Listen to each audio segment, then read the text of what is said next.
మన ప్రభువును ప్రియరక్షకుడును నజరేయుడైన యేసుక్రీస్తు నామమున మరొకసారి పునరుద్ధాన దినశుభములు తెలియజేసుకుంటున్నాను. ప్రభువు మేడగదిలో తన శిష్యులతో గడిపినటువంటి అశ్రేష్టమైన ఆ సమయంలో ప్రభు వారికి బోధించిన విధానమును, ప్రభు వారికి తను తాను ప్రత్యక్షపరుచుకున్న విధానమును, ఏ రీతిగా తను వెళ్ళిపోయిన తర్వాత జీవించాలో తెలియజేస్తున్నటువంటి విధానముల గురించి మనం ధ్యానిస్తూ ఉంటున్నాము. ఈ వారం కూడా మేడగది అనుభవంలో నుండి కొనసాగింపుగా మనం ధ్యానిస్తుంటున్నాము. యోహాను సువార్త 13వ అధ్యాయము పోయిన వారం 1 నుండి 17 వచనముల వరకు చదువుకున్నాము, ధ్యానించినాము. ఈ దినమున 18, 19 వచనములను ధ్యానించుదాం. మిమ్మల్నందరినీ గూర్చి నేను చెప్పలేదు, నేను ఏర్పరచుకున్న వారిని ఎరుగుదును గాని నాతో కూడా భోజనము చేయువాడు నాకు విరోధముగా తన మడమ ఎత్తును అను లేఖనము నెరవేరుటకై ఇలాగు జరుగును. జరిగినప్పుడు నేనే ఆయననని మీరు నమ్మనట్లు అది జరగక మునుపు మీతో చెప్పుచున్నాను. ప్రభువైన యేసుక్రీస్తు శిష్యుల యొక్క పాదములను కడిగిన తర్వాత వీటినన్నిటిని గురించి మీరు ఎరుగుదురు, మీరు ధన్యులు, కేవలం ఎరగడం మాత్రమే కానీ కాకుండా వీటిని చేసిన ఎడల మీరు ధన్యులందరని ప్రభు చెప్పాడు. ఆ తర్వాత ప్రత్యేకించి నేను మిమ్మల్ని అందరినీ గురించి నేను చెప్పలేదు, నేను ఏర్పరచుకున్న వారిని ఎరుగుదును గాని. ప్రభు ఎవరినైతే ఏర్పాటు చేసుకుంటాడో, ప్రభు ఎవరినైతే తన కొరకు ప్రత్యేకించుకున్నాడో, ప్రభు ఎవరినైతే తన కొరకు సిద్ధపరచుకున్నాడో వారిని అందరినీ గురించి నేను చెప్పలేదు. కానీ ఒక వ్యక్తి గురించి నేను ప్రత్యేకముగా చెప్పానని ప్రభు ముందుగానే వారితో బయలుపరుస్తూ ఉంటున్నాడు. ఏంటి ఆ విషయం అంటే, నాతో కూడా భోజనం చేయువాడు నాకు విరోధముగా తన మడమ ఎత్తెను. మరి ప్రభువైన యేసుక్రీస్తుతో భోజనం చేస్తున్న వాళ్ళలో 12 మంది ఉన్నారు. కానీ వారిని అందరి గురించి కాకుండా ఒక వ్యక్తిని గురించే ప్రభు ఇక్కడ జ్ఞాపకం చేస్తున్నాడు. నాతో కూడా భోజనం చేయువాడు నాకు విరోధముగా తన మడమ ఎత్తును అను లేఖనము నెరవేరుటకై ఇలాగ ఎందుకు జరుగుతుంది? ఇలాగ ఎందుకు జరగాలి?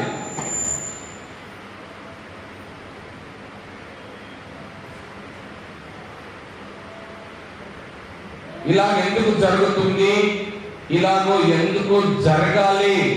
అది కూడా ప్రభు ముందుగానే బయలుపరుస్తున్నాడు. అయితే ఇక్కడ గమనించండి, లేఖనము నెరవేరుటకై. ఎక్కడిది లేఖనము? ఎక్కడుంది లేఖనము?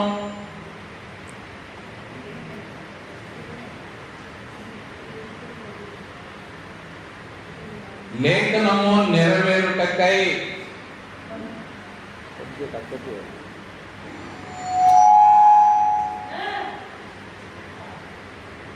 లేఖనము నెరవేరుటకై ఈలాగు జరుగును అని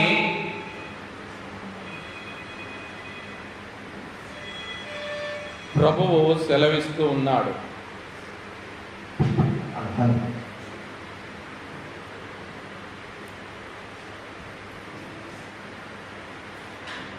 ప్రభు అయినటువంటి యేసుక్రీస్తు యొక్క ప్రతి కార్యము కూడా లేఖనానుసారముగానే జరిగింది, జరగబడింది, జరుగుతున్నదని తెలియజేసిన రీతిగా ఈ లేఖనము ఎక్కడుంది? యెషయా గ్రంథం. రెఫరెన్స్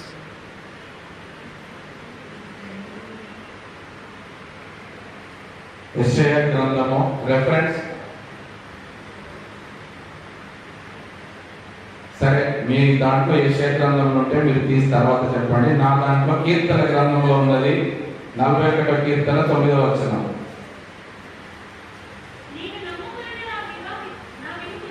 నేను నమ్ముకొనిన నా విహితుడు, నా ఇంట భోజనం చేసిన వాడు నన్ను తన్నుటకై తన మడిమెనెత్తెను. ఇది లేఖనము. ఈ లేఖనము నెరవేర్చబడుట కొరకు జరుగుతుందని ప్రభు సెలవిస్తున్నాడు. ఈ లేఖనం ఎవరి ద్వారా రాయించబడింది? రాజైనటువంటి దావీదు గారి ద్వారా రాయించబడింది. ఆ కాలంలో దావీదు గారు కీర్తనలో రాసుకుంటున్నప్పుడు పరిశుద్ధాత్ముడు తెలియపరిచిన మాట, నేను నమ్ముకొనిన నా విహితుడు, నా ఇంట భోజనం చేసిన వాడు నన్ను తన్నుటకై తన మడిమెనెత్తెను. ఎవరంట? నా విహితుడు, నా ఇంట భోజనం చేసిన వాడు నన్ను తన్నుటకై తన మడిమెనెత్తెను. అయితే ఇక్కడ గమనించండి, ఇక్కడ ఈ మాటలో నా విహితుడు అన్నాడు. నేను నమ్ముకొనిన నా విహితుడు. విహితుడు అంటే అర్థమేంటి?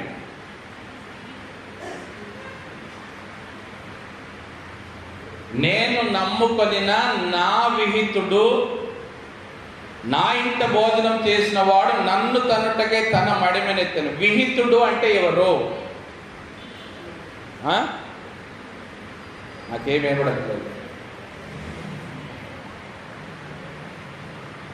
విహితుడు అంటే స్నేహితుడా? స్నేహితుడైతే మరి స్నేహితుడని రాయాలి కదా, మరి విహితుడని ఎందుకు రాయించారు?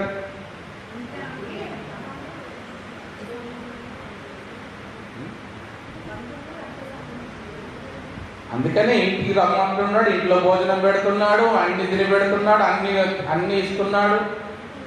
విహితుడు. హితుడు అంటే హితము కోరేవాడు. హితుడు అంటే హితము కోరేవాడు. అందుకే స్నేహితుడు అంటారు. స్నేహితుడు అంటే హితము కోరేవాడు, మంచివాడు. మరి విహితుడు అంటే ఏంటి?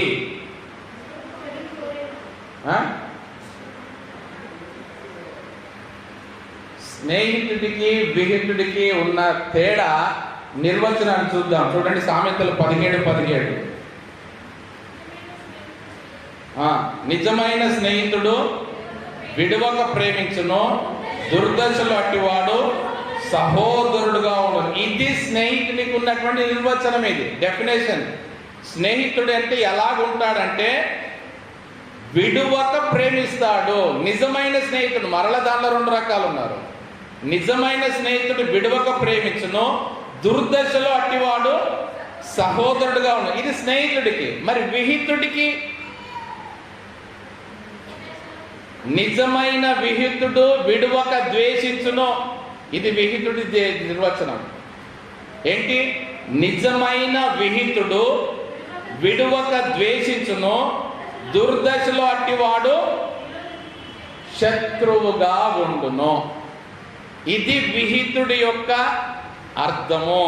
అంటే వాడి పని ఏంటంటే ఎప్పటికీ విడువక ద్వేషించడమే. వాడు దుర్దశలో ఎలాగుంటాడంట? శత్రువుగా ఉంటాడు. ఇంకా మనకు క్లియర్గా అర్థం కావాలంటే బైబిల్లోనే వెతకాలి, బయట కాదు. ఇంకా క్లియర్గా అర్థం కావాలంటే ఓబద్య గారి దగ్గర రండి. ఓబద్య గ్రంథము 1వ అధ్యాయము 7వ వచనం. ఓబద్య 1:7 ఉన్నది, 1వ అధ్యాయము 7వ వచనం.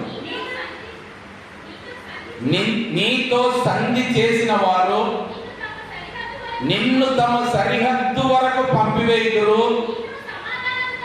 నీతో సమాధానముగా ఉన్నవారు నిన్ను మోసపుచ్చి నీకు బలత్కారము చేయుదురు. వారు నీ అన్నము తిని నీ కొరకు ఉరియొడ్డుదురు. వీడు విహితుడు అంటే, విహితుడు అనే పూర్తి అర్థం క్లారిటీ అంటే బైబిలే డిక్షనరీ, మనకు బైబిలే అర్థం చెప్తుంది. ఏంటంటే విహితుడు ఎవరంటే నీతో సంధి చేసిన వారు, నీతో ప్రమాణం చేసిన వారు, నీతో సహవాసము చేసిన వారు. నిన్నెక్కడికి పంపిస్తారంట? తమ సరిహద్దు వరకు పంపివేయుదురు. నీతో సమాధానముగా ఉన్నవారు నిన్ను మోసపుచ్చి నీకు బలత్కారము చేయుదురు. వారు నీ అన్నము తిని నీ కొరకు ఉరియొద్దుదురు. ఇది విహితుడి యొక్క స్పెషల్ క్వాలిటీస్, వారి ప్రత్యేకతలు. నిన్ను ఎక్కడి దాకా సంధి చేసి పంపిస్తారంటే సరిహద్దు దాకా తీసుకెళ్తారు. సాతాను కూడా తీసుకెళ్ళలేదు యేసుప్రభుని. ఎక్కడి దాకా? దేవాలయం శిఖరం దాకా. అది బార్డర్ అన్నమాట, సరిహద్దు. అక్కడ దాకా తీసుకుపోయి ఏమంటున్నాడంటే, ప్రభువా క్రిందపడి చస్తావా, బ్రతికి నాకు మొక్కుతావా? ఏది కావాలో చెప్పు. నాకు మొక్కుతావా, నిన్ను రాజును చేస్తా, ఈ లోకమంతటికి సింహాసనం మీద కూర్చుండబెడతా. లేదంటావా, దునుకుతావా, దునుకు. అయినా దునికినా నీకేం భయం లేదులే. నీ కొరకు ఎవరున్నారు కింద రెడీగా? దేవదూతలు ఉన్నారు. నీ పాదములకు రాయి తగలకుండా వారు నిన్ను తమ చేతుల మీద ఎత్తి పట్టుకుంటారు కదా. ఒకసారి టెస్ట్ చేద్దామా? మీ దూతలు రెడీగా ఉన్నారేమో, ఒకసారి పరీక్ష చేద్దామా? ప్రాక్టికలే, ఫైనల్ కాదు. దూకు ప్రభువా, సరిహద్దు వరకు తీసుకెళ్తారు. నీ విహితుడు నిన్ను సరిహద్దు వరకు తీసుకెళ్ళి డూ ఆర్ డై సిచ్యువేషన్ తీసుకొస్తాడు. చస్తావా, బ్రతుకుతావా? చేస్తే బ్రతుకుతావు, చేయకపోతే చస్తావు. నిన్ను మోసపుచ్చి నీకు బలత్కారం చేదురు. వారు నీ అన్నము తిని నీ కొరకు ఉరియొడ్డుదురు. అదే దావీదు గారు కూడా చెప్తున్నారు, నా ఇంట్లో అన్నం తిన్నవాడు, నాతో భోజనం చేసిన వాడు, నేను నమ్ముకొని నా విహితుడు నన్ను తన్నుటకై తన మడిమనెత్తెను. నీ అన్నము తిని నీ కొరకే ఉరియొడ్డుదురు. మరి ఈ విహితుడు చేసే పని కరెక్టా కాదా? విహితుడు చేసే పని కరెక్టా కాదా? కరెక్టే చేస్తున్నాడు. ఎందుకు? అన్నం పెట్టిన వాడికి సున్నం పెట్టడమే కదా పని. అన్నం పెట్టినందుకు మళ్ళా సున్నం పెట్టద్దా? సున్నం లేకపోతే తమలపాకు ఎర్రబడుతుందా? మనం కష్టపడి తమలపాకు వేసుకొని ఆకు, వక్క, పోక అన్నీ వేసుకున్నాక సున్నం లేకపోతే నోరు వండుతుందా?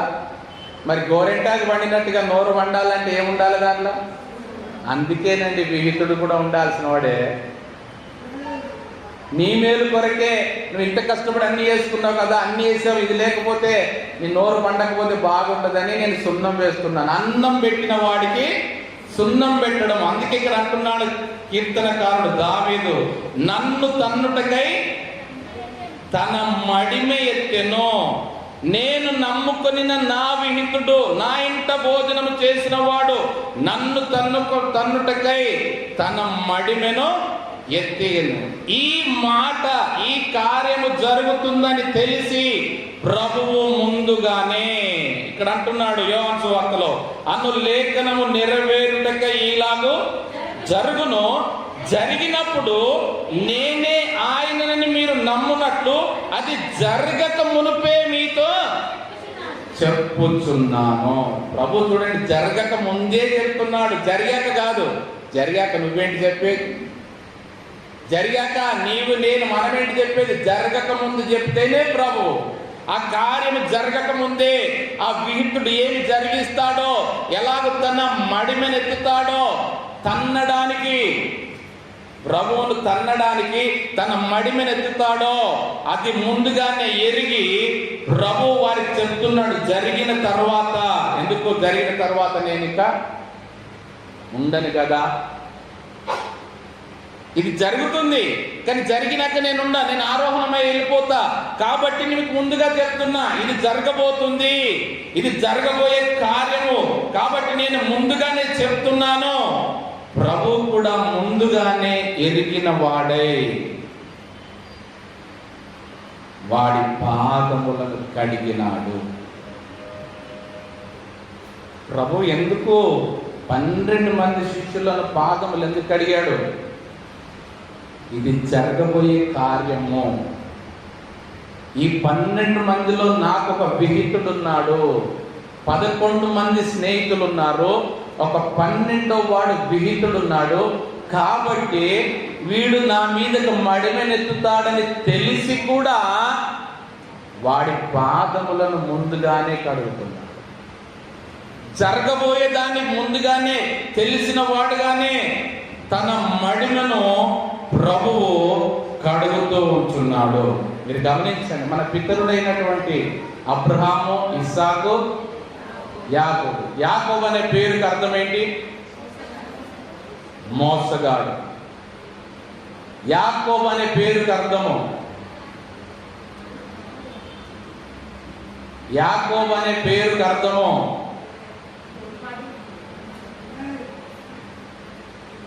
మడిమెను పట్టుకున్నవాడు. అది మొదటి అర్థము. తర్వాత రెండవ అర్థము మోసగాడు. ఆయన జన్మించినప్పుడే, ఆయన బయటికి వచ్చినప్పుడే, అక్కడ పేరు పెట్టబడినప్పుడే మడిమెను పట్టుకున్నవాడుగా బయటికి వచ్చాడు. కాబట్టి ఆయనకు ఆ పేరు పెట్టబడి ఉంటున్నది. గమనించండి, అక్కడ మొదటివాడు ఎర్రని వాడుగా బయటికి వచ్చెను, వాని వల్లంతయు రోమ వస్త్రంలో ఉండేది కనుక అతనికి ఏశావు అని పేరు పెట్టిరి. తర్వాత అతని సహోదరుడు బయటికి వచ్చినప్పుడు అతని చెయ్యి ఏశావు మడిమెను పట్టుకొని ఉండేది కనుక అతనికి యాకోబు అని పేరు పెట్టబడెను. యాకోబు అని పేరు కింద అర్థం చూడండి, మడిమెను పట్టుకొనిన వాడు లేక మోసగాడు. మడిమెను పట్టుకున్నవాడు ఎవరు? యాకోబు. ఎందుకు పట్టుకున్నాడు? ఎందుకు పట్టుకున్నాడు?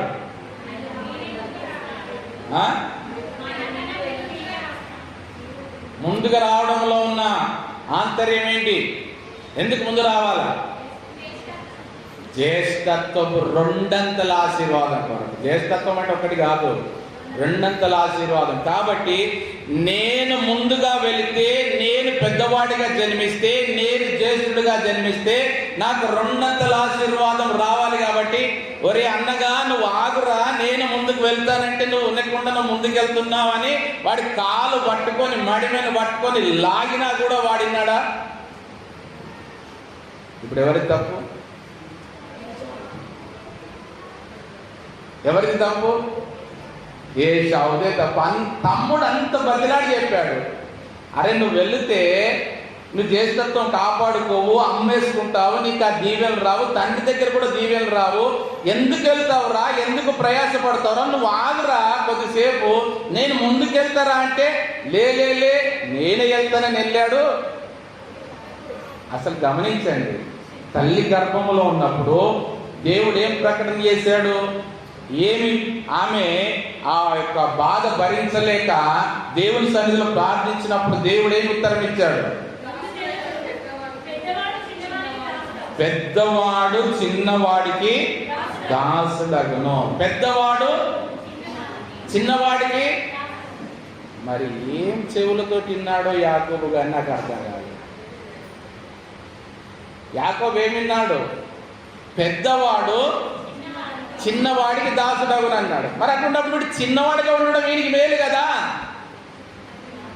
రివర్స్ అర్థమవుతుంది మనకు అన్ని. మనకు కరెక్ట్ అర్థం కాదు. దేవుడు ఒకటి చెప్తే మనకొకటి అర్థమవుతుంది. దేవుడు ముందే స్పష్టంగా చెప్పాడు, నీ కడుపులో, నీ గర్భంలో 2 జనపదములు ఉన్నాయి. ఒకడు బలిష్టమైన జనపదము, పెద్దవాడు చిన్నవాడికి దాసుడగును. దేవుడు క్లారిటీ ఇచ్చాడు. పెద్దవాడు ఎవడైతే ముందు జన్మిస్తాడో వాడు ఎవడైనా కానీ చిన్నవాడికి దాసుడు అవుతాడు. అలాంటప్పుడు చిన్నవాడిగా ఉంటేనే మంచిది కదా, మరెందుకు ప్రయత్నం? నువ్వు మడిమని పట్టుకోకపోయినా నువ్వు చిన్నవాడిగానే బయటికి వస్తావు. ఎట్లాగ ముందు వెళ్ళిన వాడే నీకు దాసుడు అవుతాడు. అయినా కూడా మన ప్రయత్నం మనం చేయొద్దా? మానవ ప్రయత్నం మనం చేయొద్దా? మన ఆలోచనలు మనము చేసుకోవద్దా? గాల్లో దీపం పెట్టి దేవా దేవా దేవా అంటే దేవుడు కాపాడుతాడా? ఏం చేయాలా? ఆ దీపానికి ఒక కవచం ఏర్పాటు చేశాక అప్పుడు ప్రార్థన చేస్తే దేవుడు కాపాడుతాడు. అదా యాకోబు యొక్క అనుభవము? మన అనుభవాలు అలా అవుతున్నాయి. దేవుడు చెప్పేది ఒక మాట, నువ్వు చిన్నవాడిగానే ఉండు, నేను నిన్ను ఆశీర్వదిస్తాను, నీ కొరకు సిద్ధపరిచాను, నీకంటే ముందు పుట్టినవాడు పెద్దవాడు నీకు దాసుడు అవుతాడు అంటే లే లే లే, నువ్వు ఇచ్చేదాకా నేను ఆగుతానా? నువ్వెప్పుడో చెప్పావు, ఇప్పుడు చెప్పావు, నువ్వు చేయాలంటే ఎన్ని సంవత్సరాలు పడుతుంది? 50 సంవత్సరాలు పడుతుంది. అప్పటిదాకా నేను ఆగుతానా? అప్పటిదాకా నాకు జ్ఞానం లేదా, నాకు తెలివి లేదా, నాకు బలం లేదా? నేను ప్లే చేస్తా చూడు, వాణ్ణి లాగుతా చూడు కిందికి, వాణ్ణి లాగి నేను వెళ్తా చూడంటే లాగు. ఎవడి కిందికి వస్తాడు? మడిమెను పట్టుకోవడంలో 2 అర్థాలు ఉంటున్నాయి.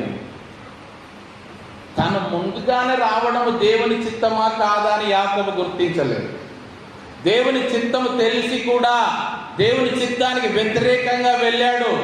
దేవుని చిత్తము చిన్నవాడు పెద్దవాడు, చిన్నవాడికి దాసుడవుతాడని చెప్పినా కూడా ఆయన ముందుగానే వెళ్ళాడు. ఇక్కడ గమనించండి, ప్రభువు కూడా పితరుడైన యాకోబులాగా మడిమెను పట్టుకుంటున్నాడు. ఆనాడు యాకోబు తల్లి గర్భంలో నుండి బయటికి వచ్చినప్పుడు అన్న మడిమెను పట్టుకొని వచ్చాడు. అదే యాకోబు సంతానములో నుండి వచ్చిన యేసు ప్రభు కూడా మడిమెను పట్టుకుంటున్నాడు. మరి ఆ మడిమెను పట్టుకున్న యాకోబుకి ఈ మడిమెను పట్టుకున్న యేసు ప్రభుకి తేడా ఏంటి? ఇద్దరు మడిమెను పట్టుకుంటున్నారు, ఇద్దరు కూడా సహోదరులే పట్టుకుంటున్నారు. శిష్యులను కూడా సహోదరులే అన్నాడు. అక్కడ సహోదరుడే, ఇక్కడ సహోదరుడే. అక్కడ యాకోబు మడిని పట్టుకున్నాడు, ఇక్కడ యేసు ప్రభు మడిని పట్టుకున్నాడు. రెండింటికి తేడా ఏంటి? ఏంటి భేదము? ఒకటి ఆలోచన ఏమో మడిమెను పట్టుకొని లాగి పడవేయడం. మడిమెను పట్టుకోవడం అంటే, కాళ్ళు పట్టుకోవడం అంటే 2 అర్థాలు వస్తాయి. ఒకటేమో ఇక నీవే నాకు దిక్కని మొక్కడం, మొదటి అర్థం. రెండోదేమో అసలు నువ్వే ఉండకూడదని కాళ్ళు పట్టి లాగిపడేయడం. 2 అర్థాలు. కాళ్ళు పట్టుకోవడం అంటే 2 అర్థాలు. ఒకటేమో నీవే నాకు సర్వముగా, నాలో ఏమి లేదని సరెండర్ అయిపోవడం ఒకటి. రెండోదేమో అసలు నేను నీకు సరెండర్ అవడం ఏంటి, అసలు నువ్వే లేకుండా చేసేస్తే పడిపోతుంది కదా, కాళ్ళు బట్టి లాగేయడం. కానీ ఈ 2 కాకుండా ప్రభు మడిమెను పట్టుకున్నాడంటే ఇది వేరే అర్థం. శుద్ధీకరణ, పరిశుద్ధపరచుట కొరకైన మడిమెను పట్టుకుంటున్నాడు. విజయం కావాలంటే, ఆశీర్వాదం కావాలంటే, దీవెన కావాలంటే దేవుని దగ్గర ప్రార్థించి పోరాడి సంపాదించుకోవాలా. ఈ షార్ట్ కట్స్ పనికిరావు దేవుని దగ్గర. నీ సొంత ఆలోచనల చేత యాకోబు టెక్నాలజీ పనికిరాదు, యాకోబు సాఫ్ట్వేర్ పనికిరాదు. ఏముంది, సింపుల్గా మడిమెను పట్టుకొని లాగేస్తే అయిపోతుంది అనుకుంటే కాదు. నీకు విజయం కావాలి, నిజమైన ఆశీర్వాదం, నిజమైన దీవెన కావాలంటే ప్రభు దగ్గర ప్రార్థించు, పోరాడు, కన్నీరు కార్చు, ప్రయాసపడు. నీ పట్ల దేవుని చిత్తం ఏమైనదో గుర్తించు, ఆ చిత్తానికి తగిన రీతిగా ప్రవర్తించు, ఆ చిత్తానుసారముగా నడువు. ఎందుకు విజయం రాదు? సులువుగా, ఈజీగా, ఈజీ మనీ కొరకు ఇవాళ రేపు జనాలందరూ కూడా ఈజీ మనీ ఇలా పెట్టంగానే అలా డబ్బులు వచ్చేయాలా, ఈ నెల 10,000 డిపాజిట్ చేయగానే వచ్చే నెల 1,00,000 రూపాయలు రావాలా. ఈజీ మనీ, షార్ట్ కట్స్ కోసము వెళుతున్నారు, కానీ అవి మోసకరమవుతున్నాయి. అది కూడా దేవుని దగ్గర నుండి పొందుకోవడం ద్వారా యాకోబుకు గుణపాఠం ఎక్కడ నేర్చుకున్నాడు? యాకోబుకు గుణపాఠం ఎక్కడ నేర్చుకున్నాడు? ఎక్కడ నేర్చుకున్నాడు? యబ్బోకు రేవు రాత్రి, యబ్బోకు రేవు దగ్గర ఒంటరిగా మిగిలిపోయి ఆ రాత్రంతా ప్రభు దూతతో పోరాడి, అంత అవసరం ఏమొచ్చింది? ఒంటరిగా గడపాల్సిన అవసరం నీకేమొచ్చింది? నీ ముందట కొన్ని మందలు ఉన్నాయి, కొన్ని వందల మంది దాసదాసులు ఉన్నారు, నీకు పశు సంపద ఉన్నది, నీకేం తక్కువైంది? నీకు 2 భార్యలు ఉన్నారు, 2 దాసురాళ్ళు ఉన్నారు, 4 ద్వారా 13 మంది సంతానం ఉన్నారు. 12, ఎందుకంటే అప్పటికి ఇంకా 13వ వాడు రాలే. ఇంకా అప్పటికి నీకు ఇంతమంది, నీకు ఇంత స్వాస్థ్యము దేవుడిచ్చాక నీకేం తక్కువైందని నీ ఒంటరిగా ఉన్నావు. దావీదును కూడా దేవుడు అదే ప్రశ్నిస్తాడు. నీకు కావాలంటే నేను ఎందరిని సమకూర్చుదునో, ఎందుకు తొందరపడ్డా? నీకేం తక్కువైంది? నీకు రాజభోగములు ఇవ్వలేదా? సింహాసనములు ఇవ్వలేదా? నీకు సమస్తమును ఇవ్వలేదా? నీకు ఏమి తక్కువైంది? ఏమైనా కావాలంటే నన్ను అడిగితే నేను ఇవ్వకపోదునా? ఎందుకు స్వంతగా ఆలోచించి నష్టాన్ని సమకూర్చుకుంటున్నా? యాకోబు పరిస్థితి అదే. యబ్బోకు రేవు దగ్గర రాత్రంతా పెనుగులాడుతున్నాడు. దేని కొరకు?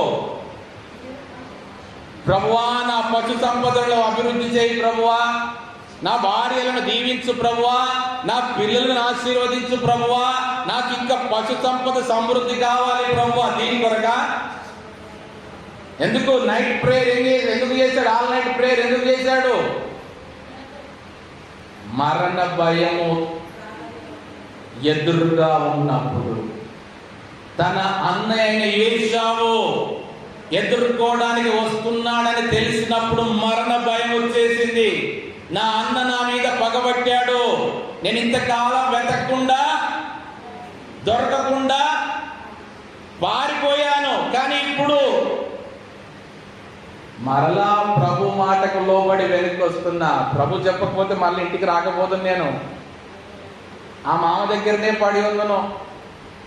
2 మోసం చేసుకుంటే ఇంకెన్ని సంవత్సరాలు అక్కడ గడిపేద్దు, కానీ ప్రభు మరలా నీ తండ్రి ఇంటికి రా అంటే వస్తున్నా.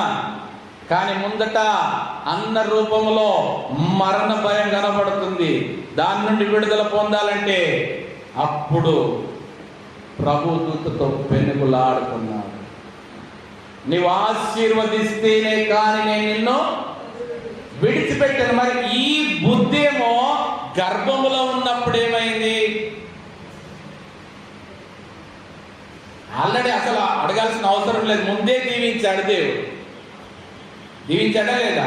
గర్భంలో ఉన్నప్పుడే దీవించాడు. అరే చిన్నోడా, నువ్వు కాముగా ఉండురా, నీకు కావలసిన అన్ని నేను సిద్ధపరిచాను. లోపల రిబ్కమ్మ ఎందుకంత భరించలేని నొప్పులతో దేవుని సన్నిధికి వెళ్ళి ప్రార్థన చేసింది? వీళ్ళ ఫైటింగ్ ఏంది? నేను ముందు పోతానంటే నేను ముందు పోతా, ఈ ఫైటింగ్ వీళ్ళది. నాకు ఫస్ట్ ప్లేస్ కావాలంటే నాకు ఫస్ట్ ప్లేస్ కావాలా, నాకు కుర్చీ కావాలంటే నాకే కావాలా. వీళ్ళ పోరు భరించలేకనే అప్పుడు అనుకున్నది కావచ్చు, అనవసరంగా ప్రభువా సంతానం కావాలనుకున్నాను, కానీ ఈ గర్భవతి కాకముందే నిమ్మలంగా తిన్నా, నిమ్మలంగా పడుకున్నా, కానీ అనవసరంగా నా పెనిమిటికి ఎక్కడ పని లేదు. నీ సన్నిధిలో ఉపవాసం ఉండి ప్రార్థన చేసి నన్ను గర్భవతిని చేసి నన్ను వేదనలకు గురి చేస్తానని తట్టుకోలేకపోతున్నానని మరలా అప్పుడు ప్రార్థన చేస్తుంటే ప్రభు చెప్తున్నాడు, చిన్నోడా నీ కొరకు నేను అన్ని సిద్ధపరిచాను రా, నువ్వెందుకు నీ అన్నతో పోట్లాడుతున్నావు? నువ్వు అన్నతో పోట్లాడితే సంపాదించుకున్న ఆశీర్వాదం కాదు ఇది. ఇది మనుషుల ద్వారా మనుషులతో పోరాటం చేస్తే వచ్చే ఆశీర్వాదం కాదు ఇది. ఇది నేను సిద్ధపరిస్తే, నేను అనుగ్రహిస్తే, నేను ముద్రిస్తే వచ్చే పరలోకపు ఆశీర్వాదం ఇది. నీ ఛాయ శక్తుల, నీ కండబలమో, నీ అంగబలమో, నీ ధనబలమో, నీ మేధస్సు, నీ జ్ఞానము ఉపయోగిస్తే వచ్చే ఆశీర్వాదం ఎందుకుంటా? నా ప్రయత్నాలు నేను చేసుకోవద్దా? వీణొక్కని ఓడిస్తే, గర్భంలో వీణొక్కని ఓడిస్తే, అవసరమైతే వాణ్ణి లేపేస్తే ఒక్కనే మిగులుతా కదా. ఆ ప్లాన్ ఉన్నది. ఈ మాట నేను అనట్లేదు, మీకు చూపెడతా, బైబిల్లో కూడా ఆ మాట. లేపేసేడానికి కూడా సిద్ధపడ్డారు. అందుకు పోరాటము. తల్లి గర్భములో కుమారులను కనకముందే, కుమారులు బయటికి రాకముందే, కుమారుల యొక్క పోరాటాన్ని భరించలేక ప్రభు సన్నిధిలో ప్రార్థిస్తుంది ఒక తల్లి. గమనించండి, ఎంత చెప్పినా వినలే, ఎంత చెప్పినా వినలే. చిన్నోడు ఏం చేశాడు? చివరికి పట్టుకోవద్దన్నా కూడా వినకుండా మడిమ పట్టుకొని లాగాడు. దానికి ఫలితం ఏం పొందుకున్నాడు? మడిమని పట్టుకుంటే తొడ విరగొట్టబడ్డది. ఎవ్వొక రేవు దగ్గర తొడ ఎందుకు విరగొట్టబడ్డది? కొందరు దాన్ని అర్థం చేసుకోకుండా ఏమంటారు తెలుసా? దేవుణ్ణి ఆశీర్వదించమంటే తొడ విరగొడతాడా? ఇదా మీ దేవుడు నేర్పించే ఆశీర్వాదము? వాడు కష్టపడి రాత్రంతా ప్రార్థన చేసి, ప్రభువా నన్ను దీవించు, ప్రభువా నన్ను ఆశీర్వదించంటే, అరే నా చెయ్యి విధులు వదిలిపెట్టురా, నన్ను విడిచిపెట్టురా, నేను వెళ్ళాలి, తెల్లారుతుంది, తెల్లారితే నా ముఖం చూస్తే నువ్వు బ్రతకవు. దేవుని ముఖం చూసి నరుడు ఎవడు కూడా బ్రతకడు కాబట్టి అందుకని ప్రయాసపడుతున్నాడు. దేవదూత, ప్రభుదూత, ప్రభువే నన్ను విడిచిపెట్టు, నేను వెళ్తా, నేను వెళితే నీకు క్షేమము, నన్ను విడిచిపెట్టమంటే నేనెందుకు విడిచిపెడతా? నేను విడిచిపెట్టా, నేను పట్టుకుంటా. ఎలా పట్టుకుంటా?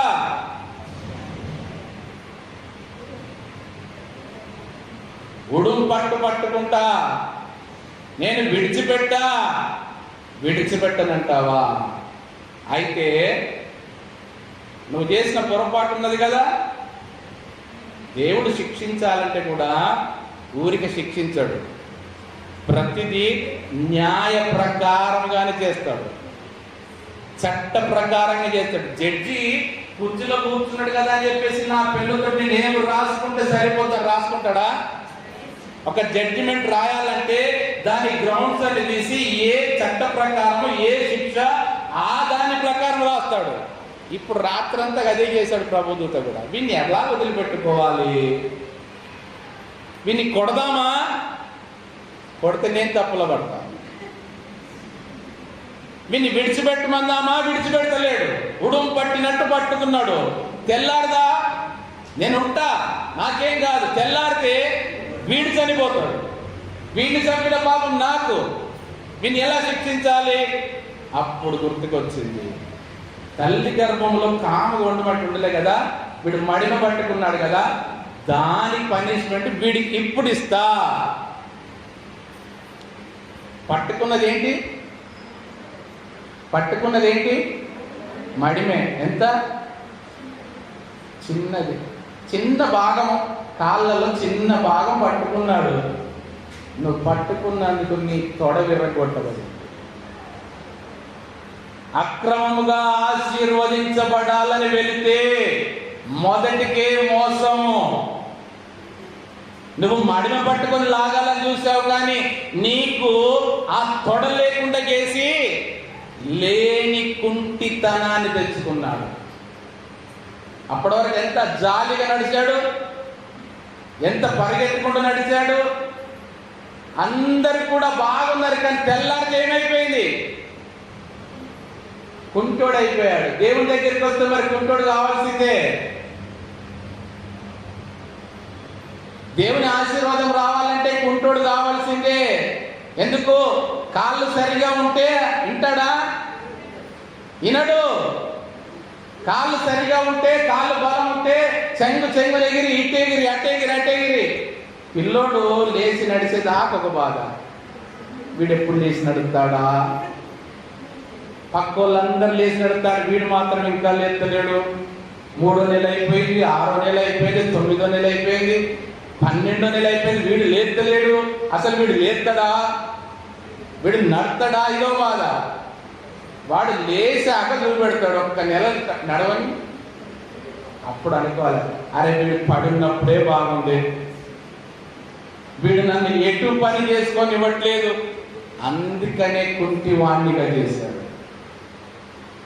అది ఆయన అపరాధము. మడిమని పట్టుకోవద్దంటే మడిమని పట్టుకున్నాడు, లేని కుంటితనాన్ని తెచ్చుకున్నాడు. ఇది అర్థం కాక జనాలకి దేవుని సన్నిధిలో ప్రార్థిస్తే, దేవుని సన్నిధిలో ఆశీర్వాదం కోరితే, దేవుని సన్నిధిలో ఇది ఎందుకొరకు కాదు కుంటివాడైంది, దేవుని చిత్తానికి వ్యతిరేకంగా వెళ్ళాడు, మడిమని పట్టుకున్నాడు, కుంటితనాన్ని తెచ్చుకున్నాడు. ఇక్కడ చూడండి, కుంటితనము ఎలాగొచ్చింది? గిఫ్ట్గా వచ్చింది. రాత్రంతా దేవునితో పోరాడినందుకు మరి గిఫ్ట్ ఇవ్వాలి కదా. దేవుడు గిఫ్ట్ ఇచ్చాడు, కుంటితనం అనే గిఫ్ట్ ఇచ్చాడు. దానితో కుంటుతూ నడుస్తున్నాడు. కానీ ఇక్కడ ప్రభువు మడిమని పట్టుకున్నాడంటే లాగడానికి కాదు, ఆ ఆశీర్వాదాన్ని దొంగిలించడానికి కాదు, యాకోబులాగా అన్న ఆశీర్వాదాన్ని దొంగిలించడానికి కాదు, యాకోబులాగా అన్నను కింద పడేయడానికి కాదు. యేసు ప్రభు మడిమని పట్టుకున్నాడంటే ఎందుకొరకు? శుద్ధీకరణ కొరకు, పాదములను కడగడం కొరకు. ఎందుకో? ప్రభువు ముందుగానే ఎరిగిన వాడై, తర్వాత జరగబోయే కార్యం ఏంటో ప్రభు ముందుగానే ఎరిగిన వాడై, ఆ యొక్క మడిమెను, ఆ యొక్క పాదములను ఆయన శుద్ధీకరించడానికి సిద్ధపడిన వాడుగా ఆయన బయలుపరుస్తున్నాడు. గమనించండి, ప్రభు ముందుగానే ఎక్కడ ఎరిగాడు వీరి గురించి చూడండి. మత్తయి సువార్త 26వ అధ్యాయము మొదటి 4 వచనాలు. యేసు ఈ మాటలన్నీ చెప్పి చాలించిన తర్వాత జరిగినదేమనగా, ఆయన తన శిష్యులను చూచి 2 దినములైన పిమ్మట పస్కా పండుగ వచ్చుననియు, అప్పుడు మనుష్య కుమారుడు సిలువ వేయబడుటకై అప్పగింపబడుననియు మీకు తెలియనని చెప్పెను.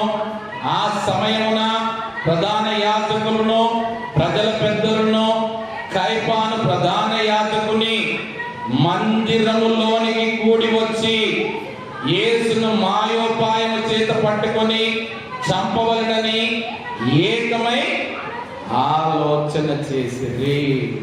ప్రభువేమో ఇంక 2 దినములకు పస్కా పండుగ రాబోతుందని ప్రభువు ముందుగానే చెప్తే, ఆ సమయముననే ఇక్కడ ప్రభువేమో పస్కా పండుగకి ఇక్కడ సిద్ధపడుతున్నాడు. 2 దినములైతే పస్కా పండుగ వస్తుంది, నేను నా శిష్యులతో కలిసి భోజనం చేయాలని ఒకవైపు ప్రభు సిద్ధపడుతుండగానే, ఆ సమయముననే చూడండి 2 పోరాటాలు జరుగుతున్నాయి, 2 సీన్లు జరుగుతున్నాయి. ఒకవైపు ఏమో ప్రభు పస్కా కొరకు సిద్ధపడుతున్నాడు. రెండో వైపు ఆ సమయమున ప్రధాన యాజకులను, ప్రజల పెద్దలను, కైపాను ప్రధాన యాజకుని ఎక్కడికి వచ్చారంట? ఎక్కడ స్థలం దొరకలేదా? ఫంక్షన్ హాల్ ఉంటే బాగుండేది అప్పుడు.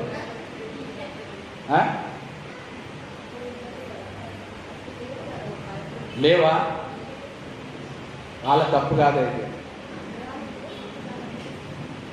ఎక్కడ కూడుతున్నారు? అందుకే మీరు గమనించండి. ఇప్పుడు నేను రెఫరెన్స్ చెప్పగానే ఒక కీర్తనకారుడు అంటాడు, నీ మందిరములో వాన కోవెలకు స్థలము దొరికెను. దేవుని మందిరములో స్థలము వేటికి కొరకు కూడా దొరుకుతున్నాయి. గమనించండి, ఇక్కడ ఆ సమయమున ప్రధాన యాజకులు, ప్రజల పెద్దలు, కైపాను ప్రధాన యాజకుని మందిరములోనికి కూడి వచ్చి, ఏ పని చేసినా పద్ధతి ప్రకారం చేయాలా? వజ్రాన్ని దేంతో పోయాలా? మరి వాళ్ళు చేసేది కరెక్టే. ఆ మందిరంలోనే కూడి వచ్చి ఏం చేస్తున్నారు?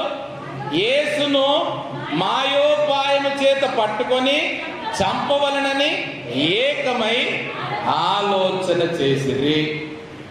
మీటింగ్ పాయింట్ ఆలోచన చేయడానికి మందిరం ఏర్పాటు చేసుకున్నారు. మందిరములోనే అందరు కలిసి ప్రధాన యాజకులు, పెద్దలు, కయపను ప్రధాన యాజకుడు మందిరంలోని కూడి వచ్చి యేసు క్రీస్తును మాయోపాయము చేత పట్టుకొని చంపవలనని ఏకమై, గమనించండి, ఇది కూడా లేఖనం నెరవేర్పే. ఎక్కడ? ఇది కూడా లేఖనం నెరవేర్పే. ప్రతిది కూడా ఎక్కడ? ఏ లేఖనం? కీర్తనలు 2వ కీర్తన, ఫస్ట్ కీర్తన కిందనే ఉంటుంది. 2వ కీర్తన 3-4 వచనాలు చదవండి. భూరాజులు యెహోవాకును ఆయన అభిషక్తునికి విరోధముగా నిలవబడుచున్నారు. ఏలికలు ఏకీభవించి ఆలోచన చేయుచున్నారు. ఆకాశమందు ఆసీనుడగు వాడు నవ్వుచున్నాడు. ప్రభు వారిని చూచి అపహసించుచున్నాడు. లేఖనం నెరవేర్పు ఎంత ఖచ్చితంగా ఉంటుందో గమనించారా? భూరాజులు యెహోవాకును ఆయన అభిషక్తునికి విరోధముగా నిలవబడుచున్నారు. ఏలికలు ఏకీభవించి ఆలోచన చేయుచున్నారు. ఏమని? యేసు క్రీస్తుని ఎలాగ పట్టుకుందాం, మాయోపాయం చేత ఆయనను ఎలాగ దొరకబట్టుకుందాం, ఎలాగ ఆయనను సంహరించుదామా అని ఆలోచన చేస్తున్నారు. ప్రభు ఏం చేస్తున్నాడు?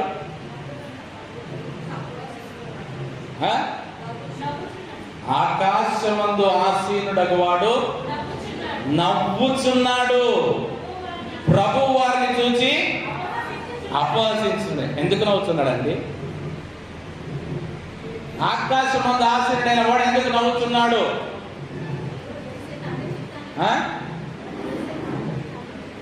వాళ్ళు చేసే పనులకు బాధపడాలి కదా, నవ్వు రావడం ఏంటి? అయ్యో, నాకు వ్యతిరేకంగా చేస్తున్నారు, నా అభిషక్తునికి వ్యతిరేకముగా ఏలికలు, పెద్దలు, రాజులు, భూరాజులు అందరూ కూడా ఏకీభవించి ఆలోచన చేస్తున్నారని బాధపడాలి. కానీ ఎందుకు నవ్వుతున్నాడు?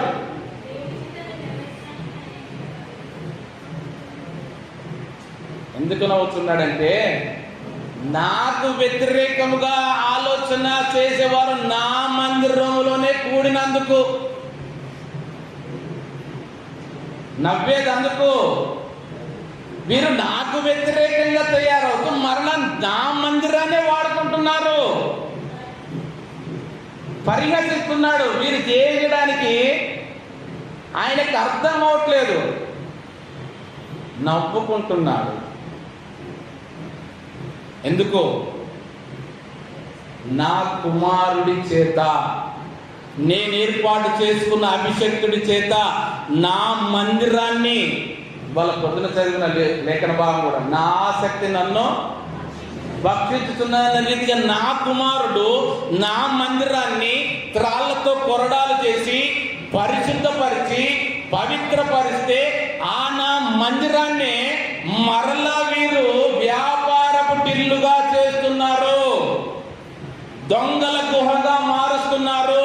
నా కుమారుని పంపించి, అభిషక్తుని పంపించి మందిరాన్ని పరిశుద్ధపరిచి, మందిరములో నిత్యము బలులు జరగాల, మందిరములో నిత్యము దేవుని ధూపము వేయబడాల, మందిరములోని దీపము ఆరిపోకుండా నిత్యము వెలిగించబడాలా, మందిరంలో ఉన్నటువంటి ఆ కల్మషమంతా తొలగించి వేయబడాలని నా కుమారుని పంపించి నేను 2 మార్లు శుద్ధీకరణ కొరకు నియమిస్తే మరలా వీరు నా పరిశుద్ధ మందిరాన్ని వ్యాపారపు టిల్లుగా చేస్తున్నారు. వ్యాపారం. ఏ వ్యాపారము? ఏ వ్యాపారము? దొంగల గుహగా చేస్తున్నారు, అక్రమం చేస్తున్నారు. వ్యాపారము. యూదాతో జరిగినటువంటి వ్యాపారం ఎక్కడా? మందిరములోనే. పిలుచుకొని ఏలికలందరూ కూడి ఏకీభవించి మాట్లాడుతున్నారు. ఇంతకుముందు మీకు చెప్పాను కదా ఆ మాట, చూడండి ఇక్కడ గమనించండి. యోహాను సువార్త 16వ అధ్యాయము మొదటి 2 వచనాలు. మీరు అభ్యంతర పడకుండవలనని ఈ మాటలు మీతో చెప్పుచున్నాను. వారు మిమ్మును సమాజ మందిరములో నుండి వెలివేయుదురు. మిమ్మును చంపు ప్రతివాడు తాను దేవునికి సేవ చేయుచున్నానని అనుకొను కాలము వచ్చుచున్నది. ఇది మేడగదిలోనే ప్రభు వారికి తెలియజేసేది. మీరు అభ్యంతర పడకుండా ఈ మాటలు చెప్తున్నాను. వారు మిమ్మల్ని ఏం చేస్తారంట? సమాజ మందిరంలో నుండి వెలివేయుదురు. విహితుడు ఎక్కడి దాకా తీసుకెళ్ళాడు? సరిహద్దు వరకు. ఎందుకు? సాగనంపడానికి. చాలు, ఇంతకాలం ఉన్నది చాలు. సరిహద్దు వరకు తీసుకెళ్లి వెలివేయుతున్నారు. ఆనాడు పాలెములో ఎవరికైనా కుష్ఠరోగం వస్తే తీసుకెళ్ళి ఎక్కడ పెట్టేవారు? పాలెము వెలుపల, ఊరి వెలుపల. ప్రభు వచ్చి ఏం చేశాడు? వెలివేశాడా? లోపలికి తీసుకొచ్చాడా? మరి మీరు ధర్మశాస్త్రం నెరవేరుస్తున్నారు. అందుకని ఇక్కడ ప్రభు అంటున్నాడు, వారు మిమ్మల్ని సమాజ మందిరములో నుండి వెలివేయుదురు. మిమ్మును చంపు ప్రతివాడు తాను దేవునికి సేవ చేయుచున్నానని అనుకుని కాలము. అందుకే యాకోబుకు వచ్చిన ఫైటింగ్ అదే. వీన్ని లేపేస్తే వెలివేయడానికి ఇప్పుడు లేదు అవకాశం. ఏం చేయాలా? ఖతం చేయాలి. 200 ఆశీర్వాదం అంటే ఇదేనేమో. నా ఆశీర్వాదం నాకు, నా అన్న ఆశీర్వాదం కూడా నాకే, అన్నీ నాకే. అదే ఈ కాన్సెప్టే సౌలు తీసుకున్నాడు. ఈ కాన్సెప్ట్తోనే సౌలు క్రైస్తవులను హింసించి నాశనం చేసి అందరిని చంపేది. ఎందుకంటే మిమ్మును చంపు ప్రతివాడు తాను దేవునికి సేవ చేయుచున్నానని అనుకున్న కాలము ఇప్పుడు వచ్చిందా? 2024 సంవత్సరాల క్రితమే మొదలైంది. మిమ్మును చంపు ప్రతివాడు తాను దేవునికి సేవ. అందుకే వేరే వాళ్ళు తెగబడి ఉంటారు. ఎందుకు తెలుసా? వాళ్ళు ప్రాణాన్ని లెక్క చేయరు.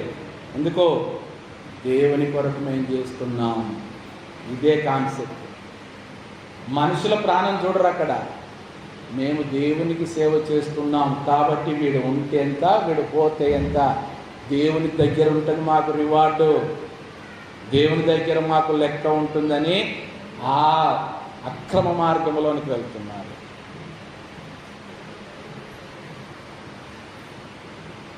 మీరు గమనించండి. ఈ ఏలికలందరూ ఏకీభవించి ప్రధాన యాజకులు, ప్రజల పెద్దలు, కైప వీరందరూ కూడుకొని ఆలోచించి చేసిన మీటింగ్ లో ఏం మీటింగ్ లో జరిగింది చూడండి. లూకా సువార్త 22వ అధ్యాయము 3వ వచనం నుండి 6వ వచనం వరకు.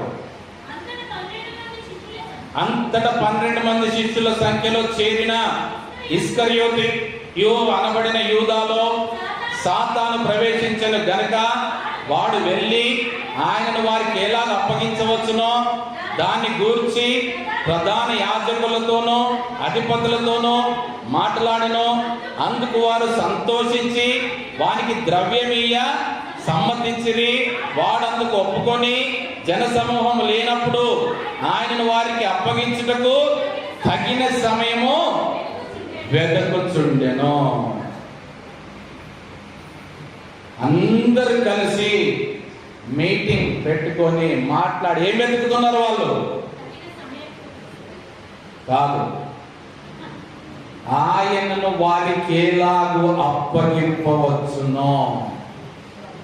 ఫస్ట్ కాంట్రాక్టే కాలేదా? కాంట్రాక్ట్ అయినాక కదా, వ్యాపారం నిబంధన ఒడంబడికి అయినాక కదా తగిన సమయం కొరకు ఎదురు చూసేది. ముందే ప్రధాన యాజకులతో ఆయనను వారికి ఎలా అప్పగింపవచ్చునో దాని గురించి అధిపతులతో మాట్లాడెను. అందుకు వారు సంతోషించి వానికి ద్రవ్యమిచ్చిరి. ఈ మీటింగ్ లో ఎందుకు వారు సంతోషించి ద్రవ్యం ఇచ్చారు చెప్పండి? ప్రధాన యాజకులు, ప్రజల అధిపతులు, కైప యూదాతో మాట్లాడిన మీటింగ్ అంతట్లో ఎందుకు వారు సంతోషించి ద్రవ్యం ఇచ్చారు?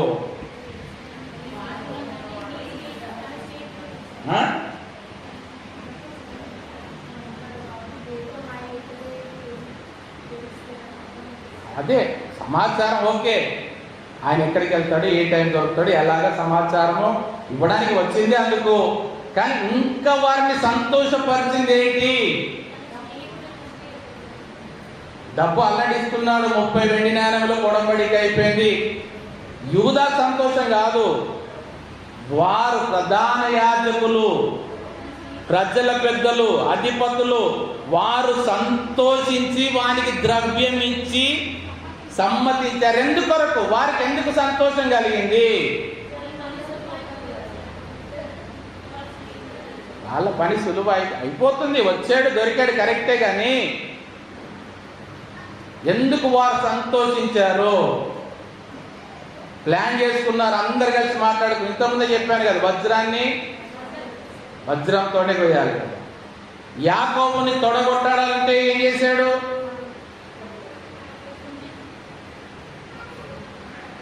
వదిలిపెడతలేడు కాబట్టి తొడగొట్టాలంటే ఏం తీసుకున్నాడు? అక్కడ ఆయన మడిమెను పట్టుకున్న దాన్ని తీసుకున్నాడు కదా, మడిమెను పట్టుకున్నాడు కాబట్టి తొడగొట్టాడు. మరి ఇప్పుడు యేసు ప్రభు మామూలు వ్యక్తి కాదు, అవునా? యేసు ప్రభు మామూలు వ్యక్తి కాదు, దేవుని కుమారుడు అని తెలుసు, ప్రవక్త అని తెలుసు, ఆయన ద్వారా అద్భుతాలు జరుగుతున్నాయని తెలుసు, ఆయన ద్వారా స్వస్థతలు జరుగుతున్నాయని తెలుసు. ఆయనను లేపేయడానికి కారణం కూడా అదే. కానీ ఎలాగా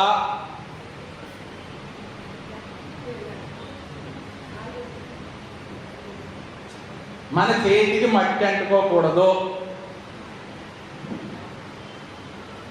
మాట్లాడుకున్నారు ఎలా పట్టిస్తావు, ఎలాగ మాకు ఆయనను అప్పగిస్తావు అని అడిగితే, ఆయన మామూలు వ్యక్తి కాదు, ఆయన దేవుని కుమారుడు. లోపల భయం ఉంది, భయం లేక కాదు, భయం గల బాతే బజార్లో గుడ్డు పెట్టేది. లోపల భయం ఉంది, యేసుక్రీస్తుని ముట్టుకోకూడదు. ఏ రోజే భయపడ్డాడు. ఎవరికి? బాప్తిస్మా ఇచ్చే యోహానికి. ఆయన ప్రవక్తనని జనులు గుర్తిస్తున్నాడు, ఏ రోజే భయపడ్డాడు. మరి వీరికి భయం లేదా? యేసు ప్రభువును ముట్టుకోవడానికి భయం ఉంది. కానీ ఎలా పట్టించాలంటే అడిగారు యూదాని, ఎలా పట్టిస్తావు యూదా? ఆయన మామూలు వ్యక్తి కాదు, సాధారణ వ్యక్తి కాదు, ఆయన దేవుని కుమారుడు, దేవుని అభిషేకించబడిన వాడు. ఆయన వెంట జనాలు ఉన్నారు, జన సమూహములు ఉన్నాయి, ఆయన అద్భుతాలు, ప్రవచనాలు, స్వస్థతలు అన్నీ ఉన్నాయి. ఆయన ఎలాగ పట్టిస్తావు అంటే, యూదా ఏమన్నాడు తెలుసా? మీరు ఎలా ప్రధాన యాజకులు అయ్యారయ్యా? మీరు ధర్మశాస్త్రోపదేశంలో ఎలాగయ్యారయ్యా? మీరు 24 గంటలు ధర్మశాస్త్రం మీ దగ్గరే ఉంటుంది, మేము 24 గంటలు మేము ధర్మశాస్త్రం వాడుతున్నాము, చదువుతున్నాం అంటున్నారు కదా. నేను యేసుక్రీస్తుని ఎలా పట్టిస్తానో తెలుసా? ధర్మశాస్త్ర ప్రకారమే పట్టిస్తాను. ఆనాడు దానియేలుకు వ్యతిరేకంగా అందరు కలిసి ఎక్కడ దొరకబడదామని దొరికాడు దానియేలు. దానియేలు దగ్గర లోపం దొరకబట్టి రాజు దగ్గర ఈయనకు మంచి పేరు ఉంది, ఈయన పేరు జడగొట్టాలంటే దానియేలు దగ్గర లోపములు ఎన్ని ఉన్నాయా అని వెతికారు. దొరికిందా? లాస్ట్కి ఏం దొరకబట్టారు? వీడి బలము, వీడి బలహీనత ప్రార్థన మీదనే కొట్టాల. ఏం చేశారు? రాజా, ఒక శాసనం చేయి, 30 రోజుల దాకా ఎవరైనా కూడా, నీ తర్వాత ఉండేవారు ప్రజలు ఎవరైనా కూడా నీ ఆజ్ఞ ప్రకారం నడుచుకోవాలి తప్ప వారు ఇంకెవ్వరికి సాగిలపడద్దు, ఎవరికి ప్రార్థన చేయొద్దు అని. ఇదే కాన్సెప్ట్ యూదాకు వచ్చేసింది. ఏం చేశాడు తెలుసా? ధర్మశాస్త్ర ప్రకారమే నేను కొడతా చూడండి. ఎలా కొడతావు యూదా? మీకు ఏం అర్థమవుతలేదు. కీర్తన గ్రంథం తీయండి, 2వ కీర్తన తీయండి, ఇంతకుముందు చదివిన కీర్తనే తీయండి. 12వ వచనం చదవండి. ఆయన కోపము త్వరగా రగులుకొనును, కుమారుణ్ణి ముద్దు పెట్టుకొనుడి, లేని ఎడల ఆయన కోపించును, అప్పుడు మీరు త్రోవ తప్పి నశించెదరు. ఆయన ఆశ్రయించు వారందరూ ధన్యులే. ఇది ఇచ్చాడు వాళ్ళకి. ఏమిచ్చాడు? ఏమిచ్చాడు ఇక్కడ?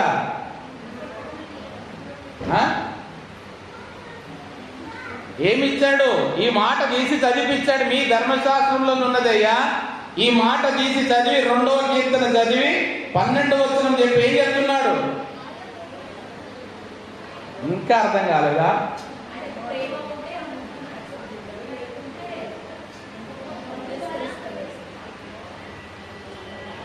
నేను ఎలాగ అప్పగిస్తానంటే, కుమారుణ్ణి ముద్దు పెట్టుకొనుడి, ఇదే నేను వాడతా.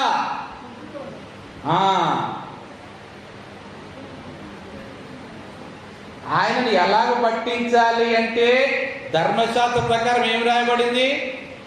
కుమారుణ్ణి ముద్దు పెట్టుకున్నా. అవును, అందుకే నేను కుమారుణ్ణి ముద్దు పెట్టుకుంటున్నా. తప్పేమున్నది? లేఖనం నెరవేర్చబడుతుందా లేదా? కుమారుణ్ణి ముద్దు పెట్టుకొనుడని బైబిలే చెప్పింది.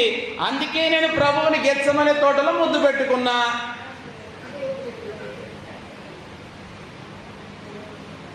అది వజ్రాన్ని వజ్రంతో కోయడం అంటే. మరి అదే వాక్యాన్ని ప్రభు ఎందుకు చెప్పాడో, వాక్యాన్ని దేనికి వాడుతున్నామో అది మన చేతుల్లో ఉన్నది. ప్రభు చెప్పేది ఒకటి, మనకు అర్థమయ్యేది ఒకటి. ప్రభు యాకోబుకు చెప్పింది ఒకటి, యాకోబు చేసింది మరొకటి. ప్రభు ఏమో విడిచిపెట్టమంటే పట్టుకుంటేవి, తొడ విరగొట్టుకుంటేవి.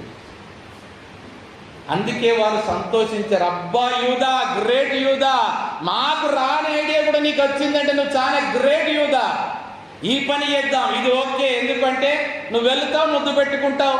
అవునండి, లేఖనం చెప్పింది, బైబిల్ చెప్పింది, ముద్దు పెట్టుకోమన్నాడు కుమారుడు కాబట్టి ముద్దు పెట్టుకున్నాడు. మా దారి ఇంకా సులువైపోయింది. అందుకని సంతోషించి సమ్మతించి ఆయనకు ద్రవ్యం ఇచ్చి సమ్మతించినారు. దేవుడు ఒకటి చెప్తే ఇంకొకటి అర్థమవుతుంది. అందుకే చూడండి, గెత్సెమనే తోటలో ఏం చేశాడు? మత్తయి సువార్త 26వ అధ్యాయం 48వ వచనంలో,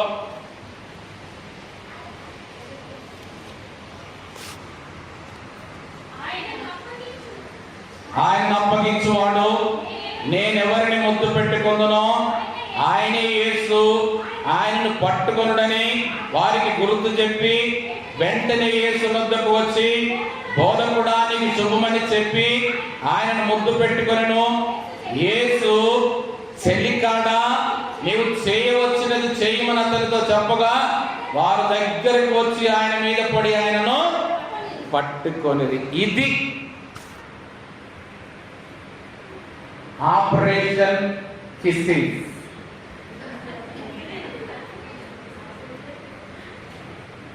ప్రతిదానికి ఒక టైటిల్ ఉంటుంది కదా. వారు ఏర్పాటు చేసుకున్న ఆపరేషన్ కిస్సింగ్, ఆపరేషన్ ముద్దు పెట్టుకునే ఆపరేషన్. మందిరములో మొదలైంది ఆలోచన, మందిరములో డిస్కషన్లు అయినాయి, మందిరములో పంచుకోవడాలు అయిపోయినాయి. టైం కొరకు వెయిట్ చేశారు, టైం వచ్చింది. యూదా కానీ ముద్దు పెట్టుకో, పంపించేశారు. వచ్చాడు, ఎంత గౌరవంగా ముద్దు పెట్టుకుంటున్నాడండి. బోధకుడా నీకు శుభమని చెప్పి ఆయనను ముద్దు పెట్టుకున్నాడు. ఏమైనా కల్మషం ఉందా? లేఖనం నెరవేర్చబడిందా? బోధకుడని సంబోధించాడా?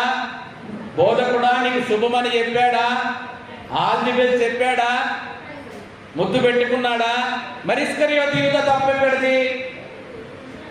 ఏమీ లేదు. ఇప్పుడు పనిష్మెంట్ ఇవ్వడానికి జడ్జిమెంట్కి జడ్జికి తప్పెక్కడున్నది? లేదు. అందుకే ఏం చేశాడు? 20 సంవత్సరాలు జైల్లో ఉన్న వాడికి మొన్న బయటికి తీసి ఏ తప్పు లేదని కేసు కొట్టి బయటికి పంపించాడు. అది చేస్తే అలా చేయాలి. మట్టి అంటుకోవద్దు, కర్ర విరగద్దు, పాము చావాలా. అందుకే యూదా దగ్గర నేర్చుకోవాలా. ప్రతిదీ కూడా బైబిల్ ప్రకారం చేయాలా. బైబిల్ తప్పద్దు, మరలా ప్రతిదీ వాక్య ప్రకారంగానే వెళ్ళాలా. అయినప్పటికీ కూడా చూడండి ప్రభు ఏమంటున్నాడు?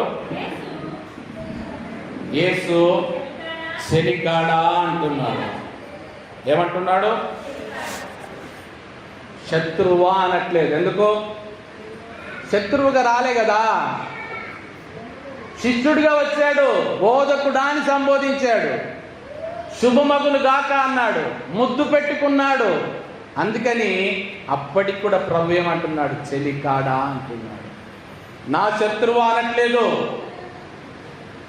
నా స్నేహితుడా, నాతో కూడా ఉన్నవాడా, నా శిష్యుడా అని ఆయనను సంబోధిస్తున్నాడు. అయితే గమనించండి, ప్రభువు ఎందుకు శిష్యుల యొక్క పాదములను కడిగాడు? ప్రభు ఎందుకు వారి మడిమెలు పట్టుకున్నాడు? ప్రభు ఎందుకు 12 మందికి కూడా మేడగదిలో ఎందుకు శుద్ధీకరించాడు? వారి పాదములు, వారి మడిమెలను ఎందుకు శుద్ధీకరించాడు? లేఖనం నెరవేర్పు కొరక, ఇలా జరగవలసి ఉన్నదని జరిగించుట కొరక. ఎందుకొరకు యేసు ప్రభు 12 మంది పాదములను కడిగాడు? జనరల్గా చెప్పండి, వాక్యం ఏమో ఆధారం అడగట్లేదు, నేను రెఫరెన్స్ అడగట్లేదు. సింపుల్గా ఎందుకు కాళ్ళను కడగాల్సి వచ్చింది?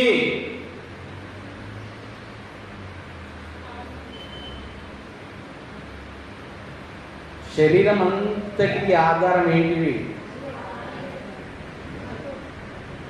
నీ శరీరం అంతా కూడా నిలబడగలుగుటకు, నడవగలుగుటకు, వెళ్ళగలుగుటకు ఆధారం ఏంటి?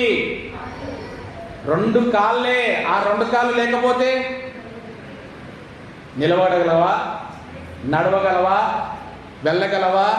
పనులు చేసుకోగలవా? అందుకే అంటారు, నీ మనసులో పుట్టే, హృదయంలో పుట్టే ఆలోచన ప్రకారం నీ కళ్ళు ఎక్కడికి పోయినా ఏం కాదు, కానీ కళ్ళు పోయిన చోటికి కాళ్ళు మాత్రము వెళ్ళకూడదు. నీ కళ్ళు పోయేస్తే ఏం కాదు, తిరిగి వస్తాయి, ఎక్కడెక్కడో తిరిగి వస్తాయి, తిరిగి రాని ఏం కాదు. కానీ కళ్ళకి కాళ్ళకి ఎంత తేడా? కళ్ళకి కాళ్ళకి ఎంత తేడా? చిన్న దీర్ఘమే కదా. ఏదోనండి, పిల్లోడు తెలుసో తెలియక దీర్ఘం తప్పు పెట్టాడు, దానికి కొట్టేస్తాడు ఆన్సర్. అప్పుడే నేర్చుకుంటున్నాడు, గుణితాలు ఇంకా పూర్తిగా రాలేదు. ఏదో కాళ్ళు రాసే దగ్గర కాళ్ళు రాశాడు. కాళ్ళు రాసే దగ్గర ఏమని రాశాడంటే, నేను నా 2 కాళ్ళతో నేను లోకాన్ని చూస్తున్నానని రాశాడు. అందులో తప్పేమైంది? మార్కులు వేయాలనుకుంటే ఏం చేయాలి నువ్వు? ఆ దీర్ఘం కొట్టేస్తే అయిపోయా. ఏం టీచర్ అండి మీరు?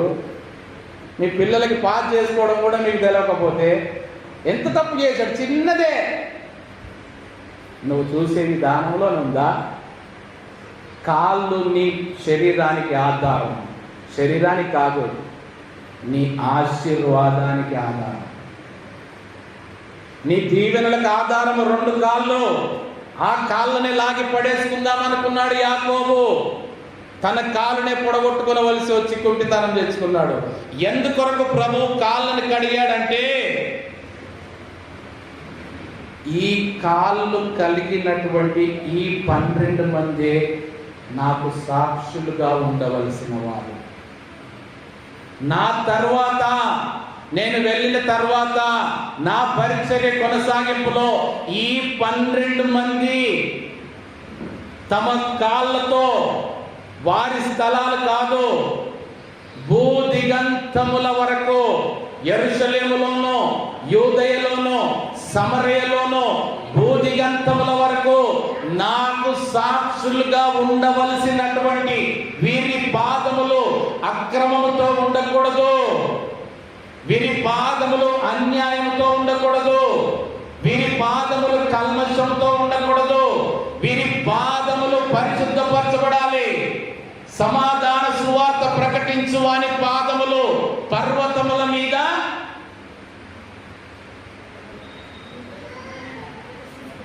ఏం చెప్తారమ్మా?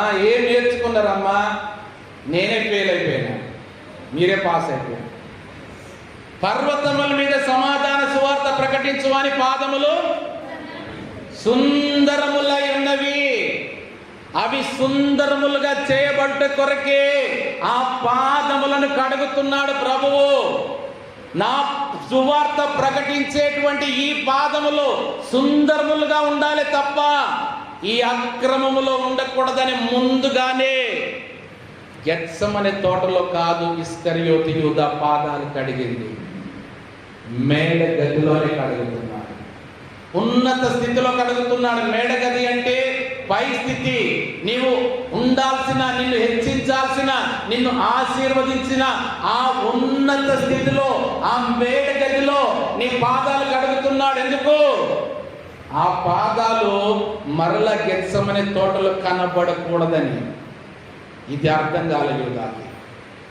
పాదాలు ఎందుకు కడుగుతున్నాడు? ఎవరు కడగమన్నారు నిన్ను? మేమేమైనా అడిగామా? యూదాకు ఆలోచన, యేసయ్యానికి ఎక్కడ పని లేదయ్యా, ఎందుకు అడుగుతున్నాడు పాదాలు?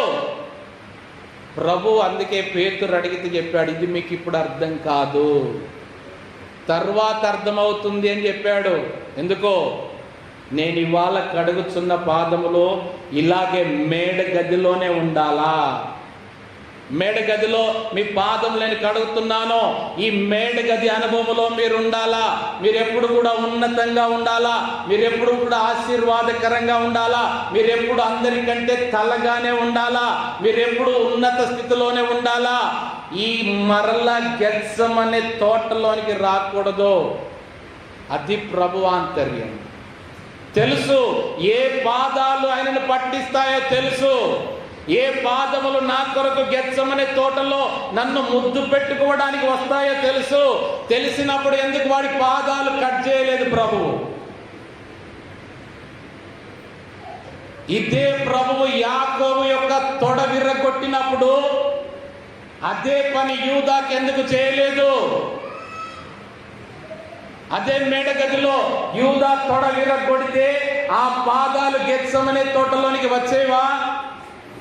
మరి యాకోబుకు ఒక న్యాయము, ఇస్కరియోతు యూదాకు ఒక న్యాయమా? దేవుడు అన్యాయస్తుడా? న్యాయం లేదా? ఆయన ఆజ్ఞలలో శుద్ధీకరణ లేదా? స్పష్టత లేదా? యాకోబు తల్లి గర్భములో తెలుసో తెలియక తన అన్న మడిని పట్టుకుంటానే తొడ విరగొట్టాడే. మరి యేసు క్రీస్తు తనను అప్పగించేవాడెవడో తెలిసి శిష్యులు అడిగితే సూచనగా వాడికి రొట్టె ముక్కనిచ్చి మరి వీడే అని చెప్పి పాదాలు కడిగి పట్టబడ్డాడంటే యూదాదా తప్పు? యేసుక్రీస్తుదే తప్పు కదా. యాకోబు లెక్క తొడ విరగొడితే అయిపోయేది కదా. మరెందుకు అలా చేశాడు? ఎందుకంటే యాకోబు యొక్క కాళ్ళు కడగబడలేదు కాబట్టి తొడ విరగొట్టబడింది.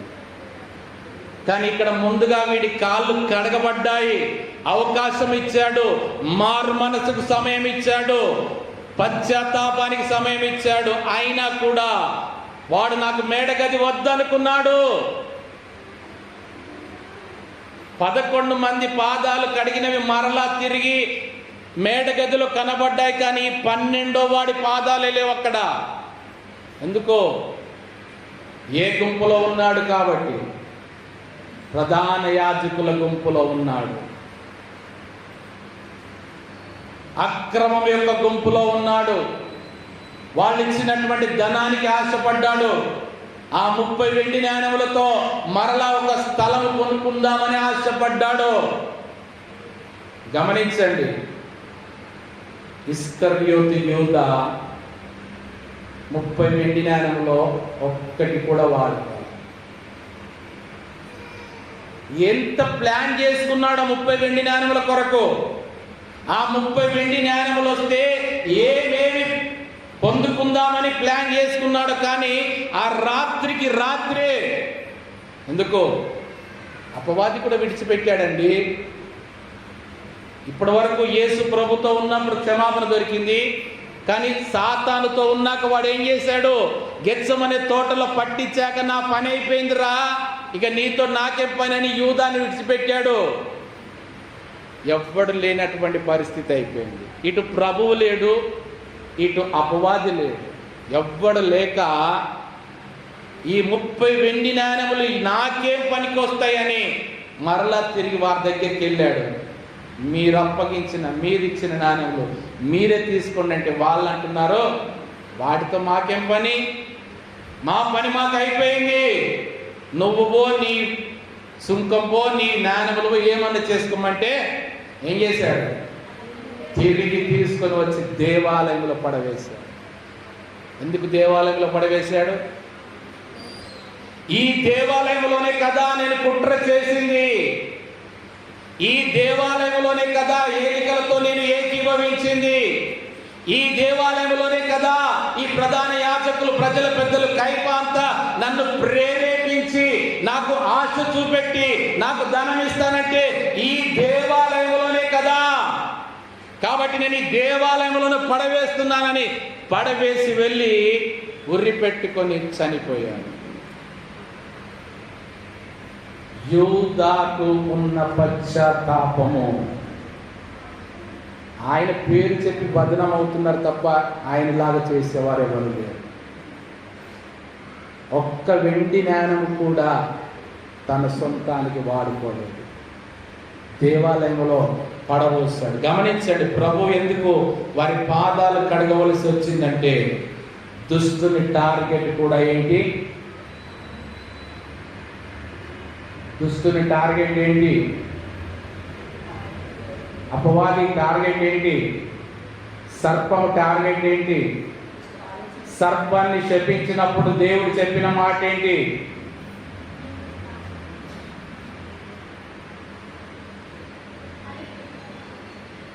ఏం చెప్పాడు? నీవు ఆయన మడిమ మీద కొట్టుదువు, అది నిన్ను తల మీద కొట్టును. అపవాది టార్గెట్ ఎక్కడా? మడిమ మీద. ప్రవచనం చూసారా? శాపం చూసారా? ఏదేను తోటలో ఇవ్వబడిన ఆ శాపానికి విరుగుడు మేడగదిలో ప్రభు విరుస్తున్నాడు. శపించిన వాడెవరు? శపించిన వాడెవరు? తండ్రి అయిన దేవుడు శపిస్తే కుమారుడైన క్రీస్తు ఆ శాపానికి విరుగుడిస్తున్నాడు. తండ్రి శపించాడు, సాతానుడు శపించాడు. నీవు మానవు, నీ ఆలోచన మారదు, నీ బుద్ధి మారదు, నీవు ఇదే పనిలో ఉంటావు. మడిమ మీద కాటు వేయడానికే నీ జీవిత కాలం నీవు ఇదే పనిలో ఉంటావు.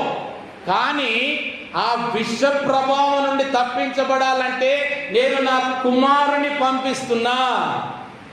నీవు ఏదైతే విషయాన్ని వారి మడిమ మీద ఎక్కించాలని చూస్తావో అదే మడిమతో నీ తల చితకగొట్టిస్తా.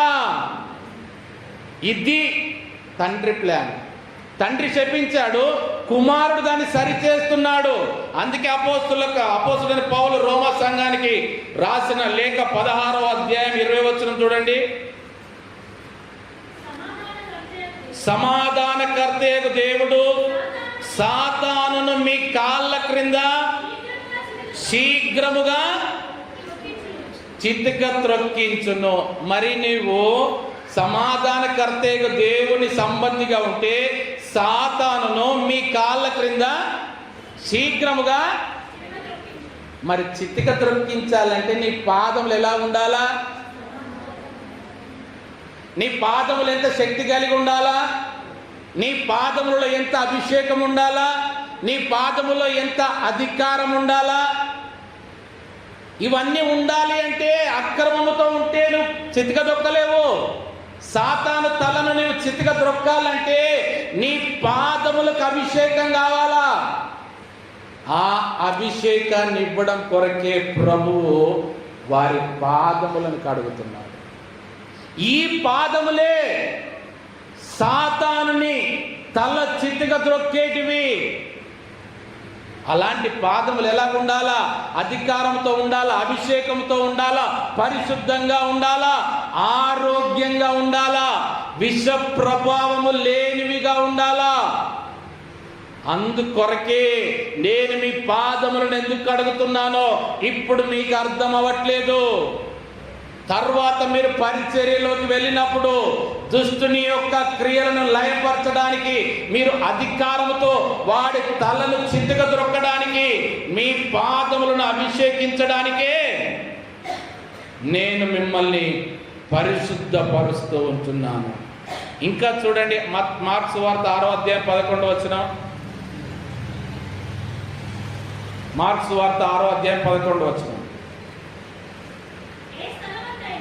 ఏ స్థలమందైనను జనులు మిమ్మల్ని చేర్చుకొనక మీ మాటలు వినకుంటే మీరక్కడ నుండి బయలుదేరినప్పుడు వారి మీద సాక్ష్యముగా ఉండుటకు మీ పాదముల క్రింది ధూళి తులిపివేయుడి.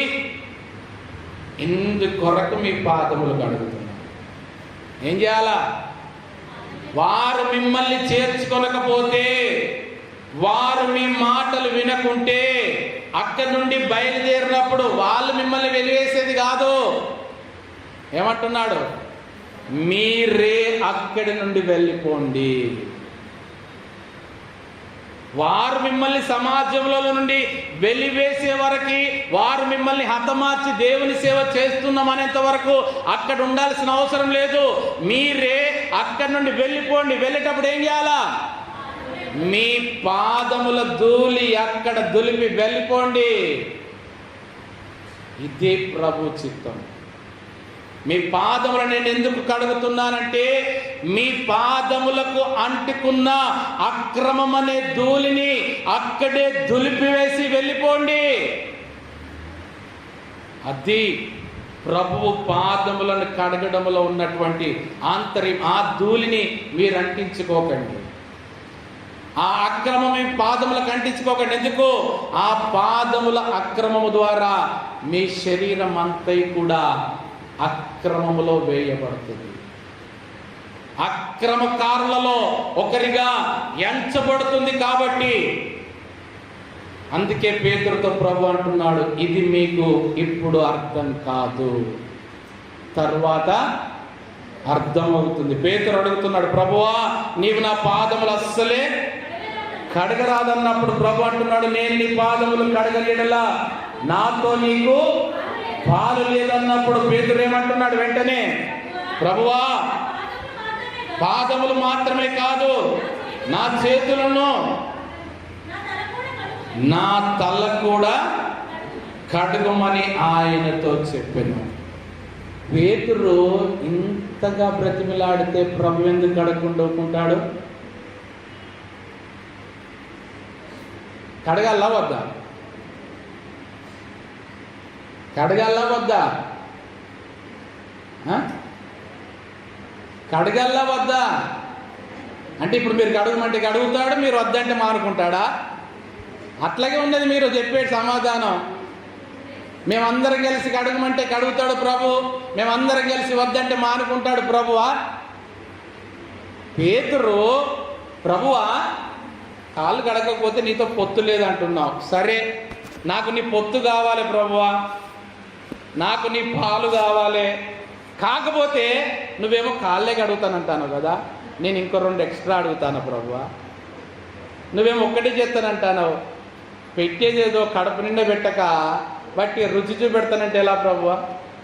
అందుకే నా కాళ్ళు మాత్రమే కాదు, నా చేతులు కడుగు, నా తల కూడా కడుగుమన్నందుకో పేతురు అడిగిన దానికి పేతురు అడిగాడు, ప్రభువా ఆ పాద మస్తకము నన్ను కడుగుమన్న దానికి అందుకొరకే పాదములు కడిగితే జరగబోయే పనిష్మెంట్ ఏంటో తెలిసి కూడా ప్రభు పాదాలు కడిగాడు. ఆ విషం పోవాలంటే మీరు గమనించండి, ఒక విషపామో విషపురుగో కుడితే ఆ విషం పోవాలంటే ఏం చేస్తారు? చదువుకున్న వారు అందరికీ తెలిసిందే. ఏం చేస్తారు?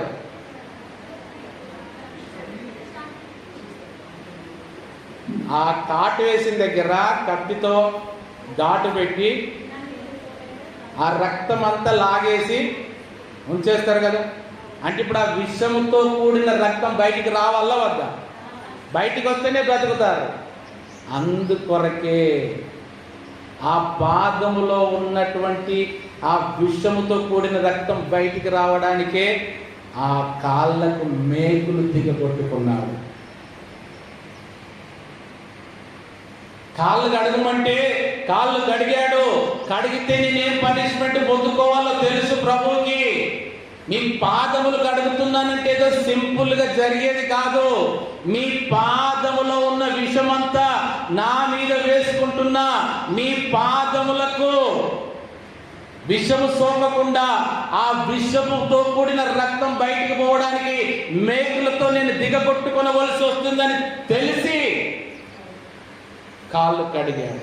చేతులు కడగమన్నందుకు ఆ చేతులు పరిశుద్ధపరచుట కొరకే చేతులకు కూడా మేకులు దిగొట్టుకున్నాడు. తల కడగమన్నాడు కదా, ఆ తల కడగడానికి ముండ్ల కిరీటము చేత కొట్టబడి ఆ రక్తం అంతా కూడా బయటికి చిందించబడితే పేతురు అడిగాడు, ప్రభువా నేను నీళ్లతో కడగమన్నాను కానీ రక్తంతో కాదు ప్రభువా. కానీ ప్రభు అంటున్నాడు, ఇది నీళ్లతో కడిగితే పోయే పాపము కాదు. ఇది నీళ్లతో కడిగితే పోయే పాపము కాదు. ఇది నా రక్తము ద్వారా మాత్రమే కడగబడాలి పేతురు. ఇది నీకు ఇప్పుడు అర్థము కాదు. అందుకే ముండ్ల కిరీటము తల మీద ఆ రక్తం చేత తల కడగబడుతుంది. ఆ చేతుల యొక్క మేకుల ద్వారా. మరి ప్రక్కలో పల్లెమెందుకో తనలో నిండిపోయిన ద్వేషము, ఆ విషము, అదంతా కల్మషం పోవడానికే ప్రక్కలో పల్లె పోటు పొడిపించుకున్నాడు. ఆయన ఒకసారి కార్యం జరిగిస్తే అందులో 100% జరిగిపోవాలి. ఏది లోటుగా ఉండకూడదు. నేను కడగడానికి సిద్ధపడ్డానంటే పైనుండి క్రింది వరకు కూడా సంపూర్తిగా కడుగుతాను. ఆ కడుపులో ఉన్నటువంటి కల్మషము, మలినము, ఆ విషమంతా కూడా తొలగిపోవాలి. అందుకే బల్లెపు పోటును నా ప్రక్కలో పొడుచుకున్నాను. మిమ్మల్ని శుద్ధీకరించడానికి నడినెత్తి మొదలుకొని పాదం వరకు స్వస్థత కొంచెమైనను కూడా లేదు. ఆ స్వస్థత రావాలంటే నేను కూడా మీ స్థానంలో అలాంటి రోగం చేత నింపబడితేనే, ఆ రక్తము చేత మిమ్మల్ని కడిగితేనే కానీ మీకు ఆరోగ్యము లేదు, మీకు ఆశీర్వాదము లేదు, మీకు శుద్ధీకరణ లేదు. పేతురు అడిగినందుకు సిలువలో ఇంతగా గాయపరచబడ్డాడు. పేతురులాగా నీవు కూడా ప్రభువా నన్ను కడుగుమని అడగగలవా? ఆ పాదమస్తకం నన్ను శుద్ధీకరించమని పేతురులాగా ప్రభు సన్నిధిలో ప్రార్థన చేయగలవా? అందరైతే మా కాళ్ళు కడిగారు సరిపోయింది అనుకుంటున్నారు. కానీ పేతురు ఒక అడుగు ముందుకు వేసి కాళ్ళు మాత్రమే కాదు ప్రభువా, నా శరీరం మొత్తం కూడా అపవిత్రతలో ఉంది ప్రభువా, నాలో ఏ మాత్రమో స్వస్థత లేదు ప్రభువా, నాలో ఏ మాత్రం మంచితనం లేదు ప్రభువా, నాలో నేను వెతికితే నాలో ఒక్కటి కూడా మంచి లక్షణాలు లేవు ప్రభువా. అందుకే ఇదిగో అడుగుచున్నాను, నన్ను కడుగుము, నన్ను శుద్ధీకరించుము, నేను పాపాత్ముడనని పేతురు ఒప్పుకొచ్చున్నాడు. ఒకానొక సందర్భంలో చేపలు సమృద్ధిగా దొరికినప్పుడు పేతురు అంటున్నాడు, ప్రభువా నన్ను విడిచిపోము, నేను పాపాత్ముడను, పరిశుద్ధుడమైన నీవు నా ధోనిలో ఉండుటకు నేను యోగ్యుడను కాను ప్రభువా. నీవు ఇంతవరకు నా ధోనిలో ఉన్నావు, కానీ నీ శక్తి సామర్థ్యాలను నేను గుర్తించలేదు. నీవు నన్ను వల వేయమన్నప్పుడు ఏం పడతాయిలే అనుకున్నాను, కానీ నీ మాట చొప్పున వల వేస్తే ఇంత సమృద్ధిగా చేపలు పడతాయని నేను ఊహించకుండానే వేశాను. నేను పాపాత్ముడను. ఎందుకు?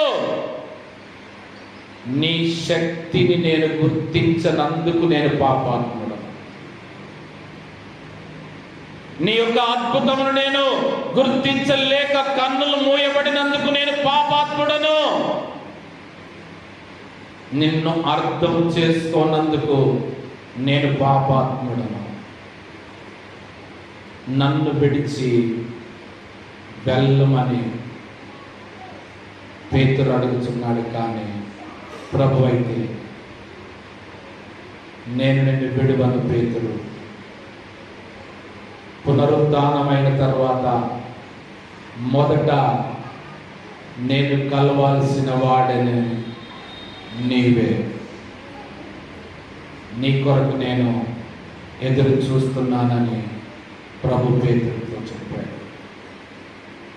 ఈ దినమున ఎవరైనా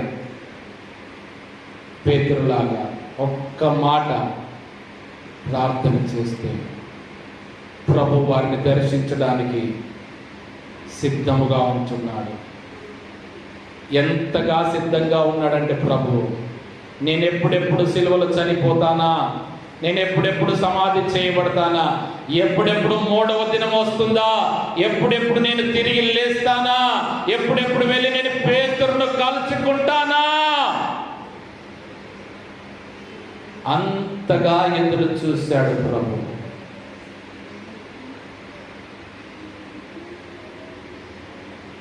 అదే స్థానాన్ని నీ కొరకు, నా కొరకు, మన కొరకు సిద్ధపరిచాడు.